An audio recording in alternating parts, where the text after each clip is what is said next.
तर आपला विषय आहे भूगोल. त्याच्यामध्ये घटक आहे ऊर्जा साधने आणि उपघटक आहे भौगोलिक स्पष्टीकरण. तर बघा, ऊर्जा साधने म्हणजे कोणते? तर आपल्या दैनंदिन गरजा पूर्ण करण्यासाठी आपल्याला ज्या विविध विविध साधने लागतात किंवा मदत घ्यावी लागते, त्यातून ऊर्जा मिळते. मग त्या मार्गांची ऊर्जा साधने कोणकोणती आहेत? तर बघा इथे आपल्याला लिहिलेले पारंपरिक ऊर्जा साधने, अपारंपरिक ऊर्जा साधने, त्यांचे वर्गीकरण करतो आपण. जैविक ऊर्जा साधने, अजैविक ऊर्जा साधने आणि दुसरं आहे प्रक्रियावर आधारित ऊर्जा साधने आणि पर्यावरण आधारित ऊर्जा साधने. तर बघा, पारंपरिक म्हणजे कोणते? जे पूर्वापार आहेत, म्हणजे जे निसर्गातून मिळतं. म्हणजे कोणते आहेत? बघा, लाकूड आहे, लाकूड, कोळसा, हे कुठून मिळतं? निसर्गातून मिळतं. तर अपारंपरिक म्हणजे कोणते? तर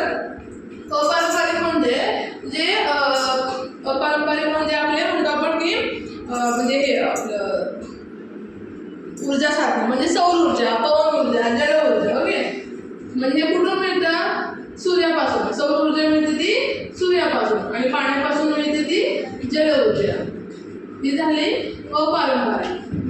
आता झाली जैविक. जैविक म्हणजे काय आहे? तर ती प्राण्यांच्या अवशेषापासून जैविक. मध्ये कोणते आहेत? तर जैविक मध्ये बघा, आता वनस्पती आहेत, हो की नाही, तसेच लाकूड आहे, कोळसा आहे, प्राणी आहेत, तिथून जैविक. आणि अजैविक म्हणजे कोणते? तर नैसर्गिक वस्तू आहेत. म्हणजे नैसर्गिक वस्तू म्हणजे कोणते? समजा सौर ऊर्जा, पवन ऊर्जा, हेच आहेत. कुठे ह्याच्यामध्ये ते वर्गीकरण केलं आहे. तर पदार्थावर आधारित म्हणजे काय? बघा, जे हे पदार्थावर आधारित असतात ना, ते लाकूड आणि कोळसा. म्हणजे समजा लाकूड आणि कोळसा हे कसं आहे? नाशिवंत आहे. ते समजायला आहे, त्याचा जास्त आपण जर वापर केला तर ते नष्ट होऊन जाणार आहे. ते पदार्थावर. आणि प्रक्रियावर आधारित म्हणजे काय? तर प्रक्रिया करतो. म्हणजे बघा, सौर ऊर्जा ही कुठून मिळते? सूर्यापासून. पवन ऊर्जा ही मिळते वाऱ्यापासून आणि जल ऊर्जा ही मिळते पाण्यापासून. म्हणजे बघा, पाणी, वारा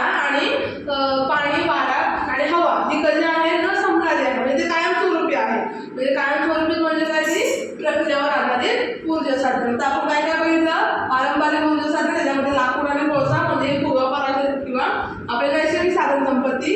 अपारंपरिक मध्ये सौर ऊर्जा म्हणजे प्रक्रिया करून मिळवली जाते. जैविक मध्ये कोणते मिळते? सजीव म्हणजे सजीवांपासून, प्राण्यांचे अवशेष, लाकूड आहे, प्राणी आहे तसं. आणि अजैविक म्हणलं की निर्जीव वस्तू आहेत त्याच्यापासून.